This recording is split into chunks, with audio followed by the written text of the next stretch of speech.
Bonjour et bienvenue dans Cocorico, le podcast qui résume l'actualité sportive française de la semaine. Dans cette émission, on va revenir sur la semaine qui vient de s'écouler, à savoir du 7 au 13 mars. Alors cette semaine, on va parler de la Ligue des Champions en football, du tournoi de Monte-Carlo en tennis, de Formule 1, de MotoGP, de cyclisme. Il y a le Paris-Roubaix qui a eu lieu. Alors beaucoup de sports, il y en a d'autres, ok, vous allez voir aussi.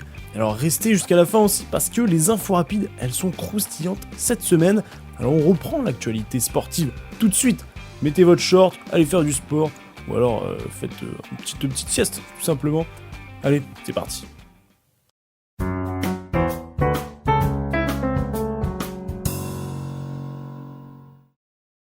On part en football avec la Ligue des Champions. Les rencontres allées des quarts de finale ont eu lieu. Barcelone a écrasé 4-0 Dortmund. Arsenal a fait fort en l'emportant 3-0 contre le Real Madrid avec deux des plus beaux coups francs de la saison de Declan Rice. Alors allez les voir parce qu'ils sont incroyables. Pleine lucarne, le deuxième il est fou. Grosse surprise de l'Inter gagnant 2-1 au Bayern Munich. Mais le match qu'on attendait tous, chauvin comme nous sommes, et oui, sauf les Marseillais. La rencontre entre Paris et Aston Villa, contre le cours du jeu, Aston marque à la 35e, mais 4 minutes plus tard, Doué va nous inscrire une frappe enroulée hors de la surface, barre en 30, magnifique. Au retour de la mi-temps, Kvaratskhelia va dribbler assez violemment la défense et envoyer à 3 mètres du but une grosse frappe en pleine lucarne. Et le dernier but de Mendes qui va enrouler le défenseur. Le gardien enculé là, Martinez, qui puis déposé sur la gauche. Oh là là, le petit but incroyable. Victoire 3-1 du PSG sans Marquinhos et en inscrivant 3 buts magnifiques. En Europa League, Lyon affrontait Manchester United. Les Lyonnais menaient 1-0 puis vont se prendre 2 buts. On pense que le score va s'arrêter là pour ce match. Allez, mais Cherki inscrit le but de l'égalisation pour Lyon. Et ça fait du bien parce que c'était dans les dernières secondes. Alors ça fait du bien pour le moral avant le match retour. Dans cette 29e journée de Ligue 1, Paris n'a pas joué contre Nantes. Le match a été décalé pour le 22 avril pour préparer le quart de finale retour du PSG. Ce qui handicape quand même énormément le FC Nantes puisqu'ils vont devoir jouer 3 matchs en une semaine. Le choc de cette journée était entre Monaco et Marseille. Les Monégasques ont écrasé l'OM 3-0. Lyon a gagné 3-1 à Auxerre. Lille s'est imposé 2-1 à Toulouse. Et Strasbourg et Nice se sont laissés sur un match nul 2-2. Au classement, Paris a 74 points, Monaco 53, Marseille 52, Lyon 51. Et Lille revient dans le top 5 avec 50 points. Il y a toujours un point d'écart entre tous les clubs. En Europe, en Bundesliga, le Bayern Munich a affronté Dortmund. Et c'était un super match, on a retrouvé la rivalité, score final 2 partout. Le Bayern n'a pas réussi à en profiter, 0-0 contre l'Union Berlin. Francfort, quant à eux, ont gagné 3-0 à Heidenheim. Le Bayern Munich a 69 points, Leverkusen 63, Francfort 3ème avec 51 et Leipzig rentre dans le top 4 avec 48 points. En Angleterre, Liverpool a eu chaud, victoire 2-1 à la 89e contre West Ham.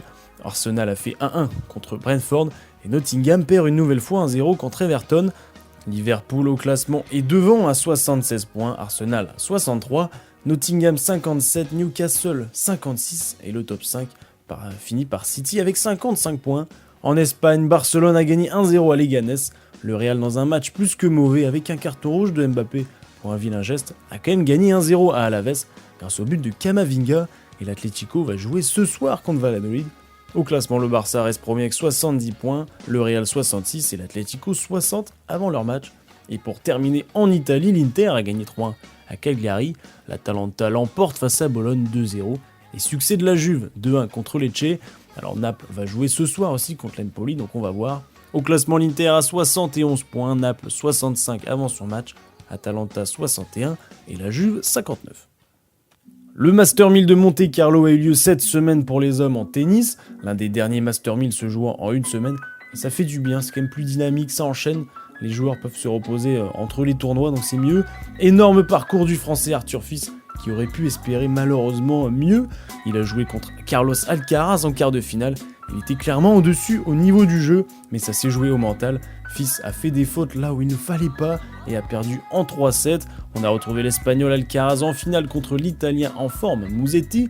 Après avoir pris le premier set, donc 6-3, l'Italien va craquer physiquement et laisser s'échapper la finale 6-1, 6-0 dans le 2 et 3e pour Carlos Alcaraz. Pour terminer, donc, 6e Master 1000 pour Alcaraz qui n'a que 21 ans. À suivre cette semaine, il y a l'ATP 500 de Barcelone et de Munich. Et côté féminin, le WTA 500 de Stuttgart et le 250 de Rouen. En France, on va retrouver Alizé Cornet. On connaît les joueurs de la semaine en NBA, Giannis Antetokounmpo, le pivot grec de Milwaukee, et l'ailier des Los Angeles Clippers, Kawhi Leonard. Les finales de la NCAA ont eu lieu entre Florida et Houston. Cette finale universitaire s'est déroulée à San Antonio, et c'est les Florida Gators qui remportent leur 3e titre universitaire en gagnant 65-63 après avoir été menés quasiment tout le match. C'était vraiment un match de fou, je vous invite à aller la voir d'ailleurs sur YouTube. La saison régulière de NBA est terminée, on connaît les équipes qui vont s'affronter en play-in, donc c'est les matchs qui permettent d'accéder aux playoffs. À l'est, Orlando, Atlanta et Chicago, Miami. À l'ouest, Golden State Warriors vont affronter Memphis et Sacramento, Dallas. Donc rendez-vous la semaine pro pour vos pronostics des playoffs et le calendrier des rencontres que je vous détaillerai. Luka Doncic a joué pour la première fois à Dallas depuis son trade, ce qui a procuré plusieurs larmes pour le Slovène avant de coller 45 points dans le match. Il est monstrueux, donc attention à lui aux playoffs et Los Angeles Lakers. La saison régulière de l'Euroleague est terminée, il y a eu le choc entre Lyon et Monaco, on se doute, mais la Roca Team s'est imposée à Lasvel 78-83, et bonne nouvelle pour Paris qui s'est imposé 72-63 contre Berlin. Pour terminer, donc Monaco a fini 4e du classement, Paris 8e et Lyon 15e éliminé. Donc Paris va affronter le Real Madrid en play-in ce mardi 15 avril, et on connaît déjà l'adversaire de Monaco qui sera Barcelone, premier match le 23 avril, donc c'est mercredi prochain.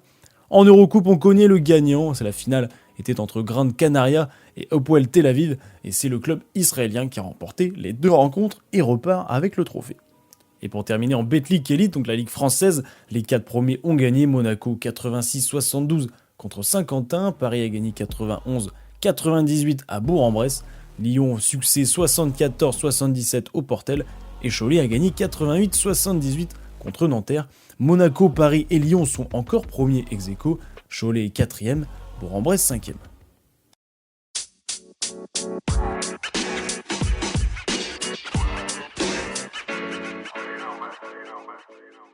On part pour les sports mécaniques avec la Formule 1, c'était le 4e Grand Prix de la saison ce week-end à Bahreïn. Piastri démarrait en pole position, Gasly le français en 4e. Alors on va assister à un super Grand Prix avec beaucoup de dépassements, très peu d'abandon. Au tiers de la course, Gasly est 5e, Ocon 6e.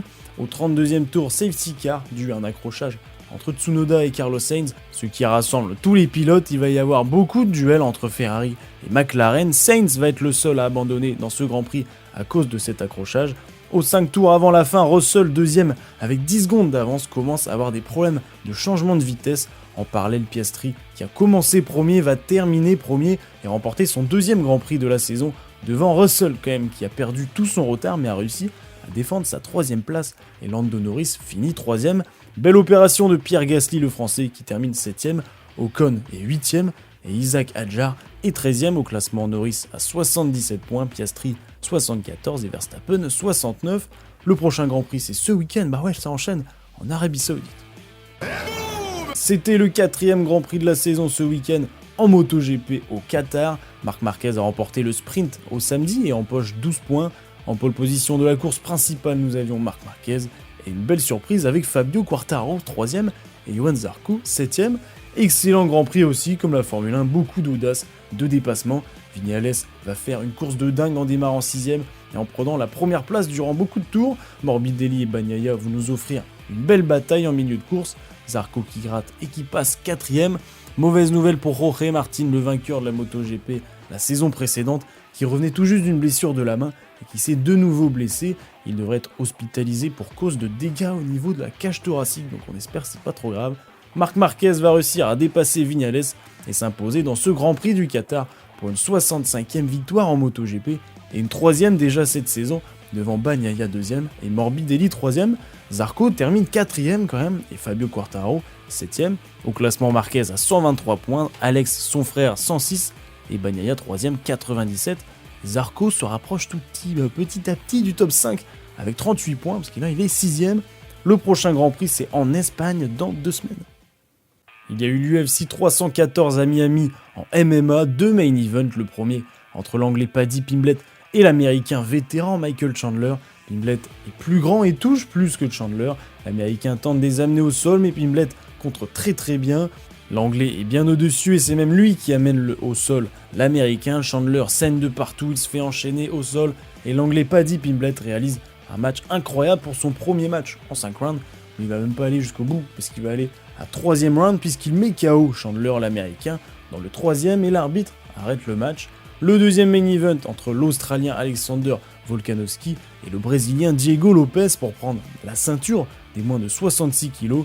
Volkanovski est bien au-dessus au premier round, très impressionnant. Lopez lui rend dans le deuxième round en le mettant au sol. Le combat se passe quasiment debout. Les deux bougent beaucoup. L'Australien ne faiblit pas son jeu dans les derniers rounds. Et les juges ne se trompent pas, il devient le nouveau champion de la catégorie. Alexander Volkanovski emporte la ceinture. Pas de top 14 non plus cette semaine, mais la Champions Cup avec les quarts de finale. 4 équipes françaises. Bordeaux a montré son niveau en gagnant 47-29 contre Munster.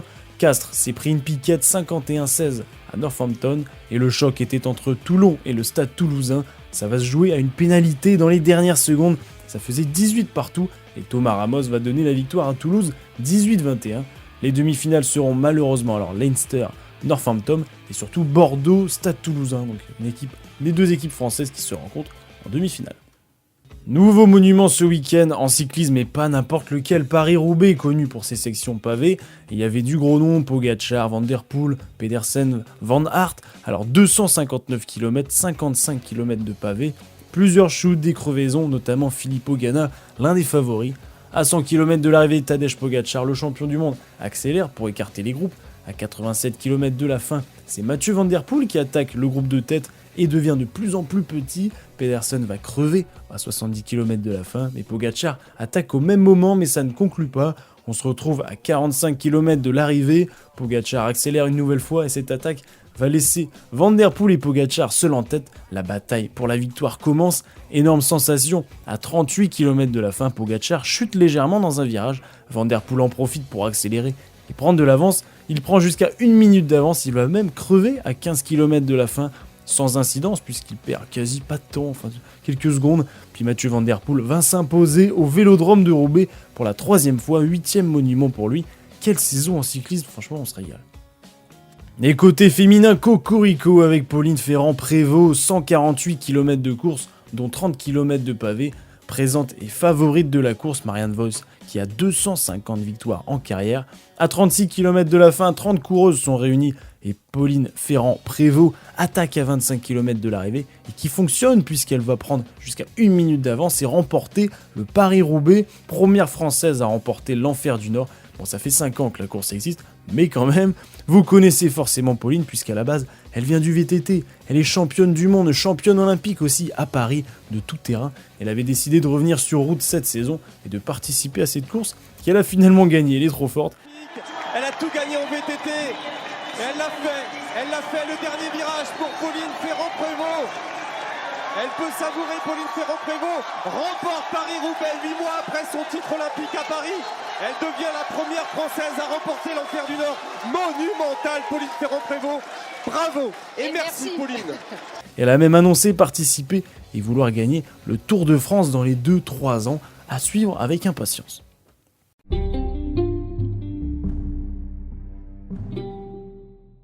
Rory McIlroy entre dans l'histoire du golf à tout jamais. Il vient de remporter le Masters à Augusta et devient le 6e homme à remporter les 4 tournois majeurs. Il avait gagné l'US Open en 2011, puis le PGA Championship en 2012 et 2014, le British Open en 2014. Et plus de 10 ans après, ça fait plus de 10 ans et 8 mois qu'il n'avait pas gagné un majeur. Et après 17 participations également, il rentre dans l'histoire en gagnant le Masters. De remporter le Grand Chelem. Personnel, les 4 majeurs. Et c'est fait! Rory McIlroy remporte son premier Masters au bout d'une journée complètement dingue. Une journée où il sera passé par toutes les émotions. Il y a de quoi craquer. Ça y est, Rory McIlroy a complété son Grand Chelem personnel. Il a remporté les 4 majeurs et il a enfin remporté sa première veste verte à sa 17e tentative. Une journée de dingue, un vainqueur de dingue, un grand champion. Bravo Rory McIlroy. Jeudi avait lieu la 10e nuit de la Première Ligue en fléchette, les 8 meilleurs joueurs qui s'affrontent cette fois-ci à Manchester.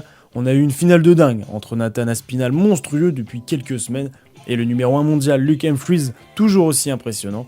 Aspinall a gagné 6-2 contre Cross et 6-2 contre Van Gerwen en demi. Humphries, quant à lui, est vainqueur de Bunting 6-1 et Littler 6-4. Durant cette finale, Humphries va mener 3-0, Aspinall va revenir et gagner 5-3. Humphries ne lâche rien, 5-4. Il a même plusieurs fléchettes pour revenir à 5-5, mais quelques erreurs laissent Nathan Aspinall remporter cette nuit numéro 10. Au classement, Littler a 28 points, Humphries est deuxième avec 23 points, Price troisième avec 15 points, et Aspinall passe devant Van Gerwen et prend la 4ème place avec 15 points aussi. La nuit numéro 11 sera jeudi à Brighton. Plus de ligue française en hockey sur glace puisque Grenoble a été sacré champion de France la semaine dernière, mais la NHL arrive à son terme, il ne reste plus que 1 ou 2 matchs pour les équipes américaines avant les phases finales. Nous connaîtrons les rencontres officielles à partir de samedi.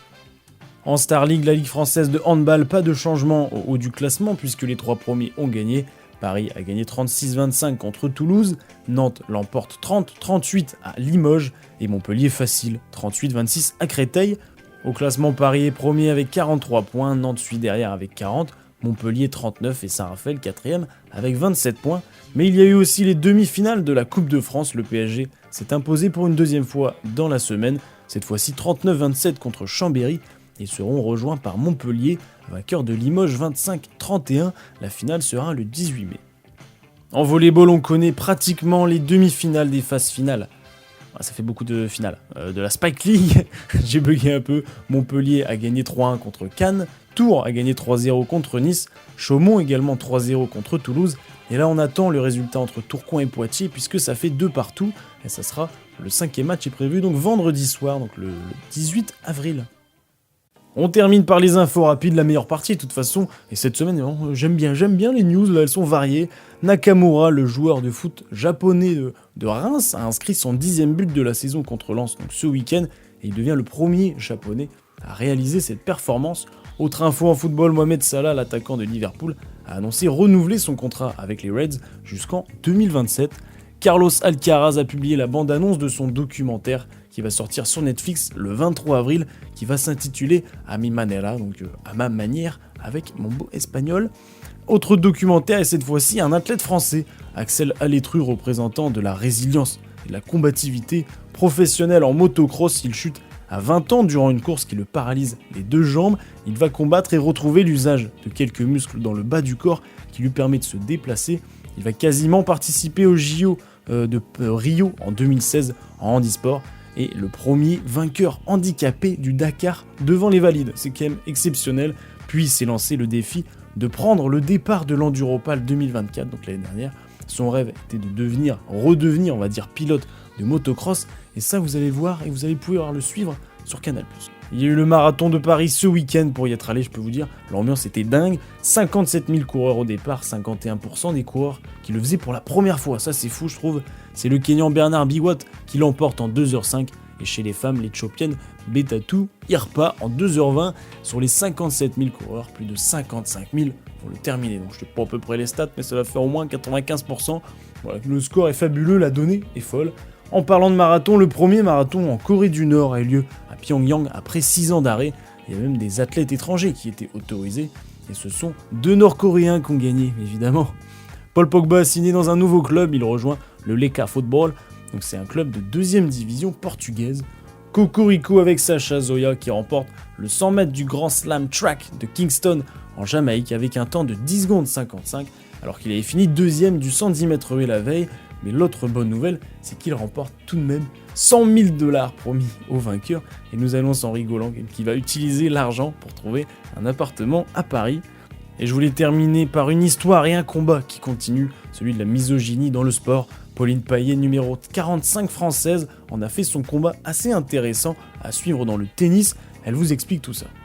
Alors le projet c'est Pauline versus Men. L'idée c'est d'affronter des hommes et j'ai commencé au premier classement de la 3e série, donc classement de 30. Le but c'est d'aller le plus loin possible. Je filme mon quotidien sur les tournois, les CNJT, donc je filme mes matchs. C'est vrai que je recevais pas mal de messages aussi d'hommes qui me disaient que je jouais tel classement, donc beaucoup moins que mon niveau réel chez les hommes. Et je me suis dit, tiens, pourquoi pas, ça pourrait être sympa de faire une série où je jouerais chaque classement. Donc j'ai reçu plus de 300 mails et messages. Autant on m'a dit que j'allais perdre à 15-2 et on m'a dit aussi que j'allais perdre à numéroté français. J'espère aller à un 6-0, ça serait génial. Ils attendent forcément que je perde parce qu'au départ j'ai gagné 4 matchs 6-0, 6-0 à chaque fois. Donc c'était à quel moment elle va perdre un jeu. Puis là c'est je pense à quel moment elle va perdre un set. Et ensuite à quel moment elle va perdre le match. Donc forcément les gens, alors j'espère qu'ils attendent pas tous que je perde. Mais en tout cas ils attendent de voir à partir de quel classement, quel type de jeu ça va me compliquer la vie.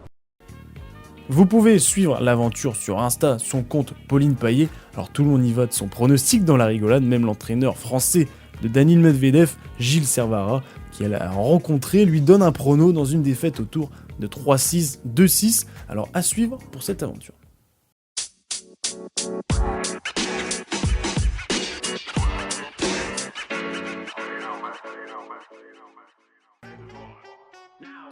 Cocorico épisode 71 est maintenant terminé, j'espère qu'il vous a plu. Cette semaine au programme, il y a la Formule 1 avec le Grand Prix d'Arabie Saoudite ce week-end, la Ligue des Champions de football mardi et mercredi, avec notamment le PSG, l'Europa League avec le match retour aussi pour Lyon, ou encore les rencontres de play-in et play-off en NBA. Alors n'oubliez pas, c'est bien de regarder le sport, mais c'est mieux de pratiquer, donc allez-y, allez faire du sport, allez faire du bien à votre corps. N'oubliez pas de vous abonner également à cette chaîne, à ce contenu, à liker si ça vous plaît tout simplement, pour nous faire monter dans les tendances, exactement, on veut la fame. Mais avant ça, passez une bonne semaine sportive, je vous souhaite une bonne journée, une bonne soirée, une bonne ce que vous voulez. À la semaine prochaine, au revoir.